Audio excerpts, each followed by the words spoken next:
নমস্কার, গুরু কিপাহি কে বলাম। আজকের আলোচনার বিষয় হচ্ছে বাস্তুশাস্ত্র মতে বাড়ির সেপটিক ট্যাঙ্ক কেমন হওয়া উচিত। বাস্তুশাস্ত্র মতে সেপটিক ট্যাঙ্ক কেমন হওয়া উচিত সেই নিয়ে দু একটি কথা আপনাদের বলবো। বাস্তুশাস্ত্র মতে জমির উত্তর দিকের বাস্তুকে যদি সমান 9 ভাগে ভাগ করে নেওয়া যায়, উত্তর দিকে যে জমির বাস্তুকে সমান 9টা ভাগে ভাগ করবেন, 9টা ভাগ করে নেওয়া যায়, তবে উত্তর পশ্চিম দিকে তৃতীয়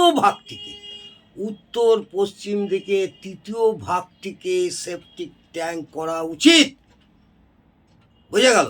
আবার বলি, বাস্তুশাস্ত্র মতে জমির উত্তর দিকে বাস্তুকে যদি সমান 9 ভাগে ভাগ করা হয়, 9 ভাগে ভাগ করে নেবেন, 9 ভাগে ভাগ করে তবে উত্তর পশ্চিম দিকে তৃতীয় ভাগটিতে সেপটিক ট্যাঙ্ক করা উচিত বা সেপটিক ট্যাঙ্ক বসানো উচিত। সেপটিক ট্যাঙ্ক কখনোই দেয়াল বা বাড়ির ভিতের সঙ্গে লাগিয়ে করা উচিত নয়। সেপটিক ট্যাঙ্ক কখনো বাড়ির দেয়াল বা বাড়ির দেয়াল সংলগ্ন ভিতের সঙ্গে লাগিয়ে করা উচিত নয়। অন্ততপক্ষে 1 থেকে 2 ফুট দূরে তৈরি করা উচিত। সেপটিক ট্যাঙ্ক কখনই বাড়ির ভিতরে লেভেলের উপর হওয়া উচিত নয়। বাড়ির ভিতরে কোনোদিন সেপটিক ট্যাঙ্ক করবেন না। সেপটিক ট্যাঙ্কের জল উত্তরে বা পূর্বে বের হওয়া উচিত। সেপটিক ট্যাঙ্কের জল পূর্ব অথবা উত্তর দিকে,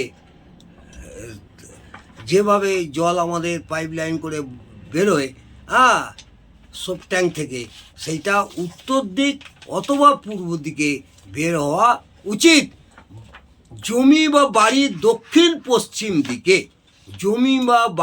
দক্ষিণ পশ্চিম দিকে অর্থাৎ নৈঋত কোণে কখনই সেপটিক ট্যাঙ্ক বসানো উচিত নয়।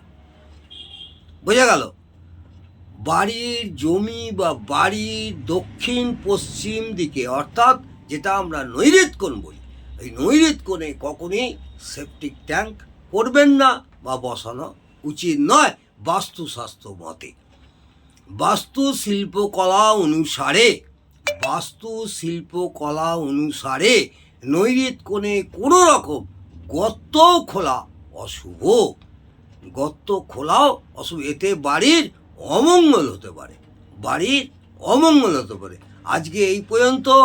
বাস্তুশাস্ত্র মতে বাড়ির সেপটিক ট্যাঙ্ক কোন দিকে হবে বা কোন দিকে হওয়া উচিত সেই নিয়ে বিস্তারিত আলোচনা করলাম। ভালো লাগলে অবশ্যই কমেন্টে জানাবেন এবং একটা সাবস্ক্রাইব এবং লাইক করতে ভুলবেন না। নমস্কার, জয় মা তারা। ভালো থাকুন, সুস্থ থাকুন, আনন্দে থাকুন। জয় জয় তারা।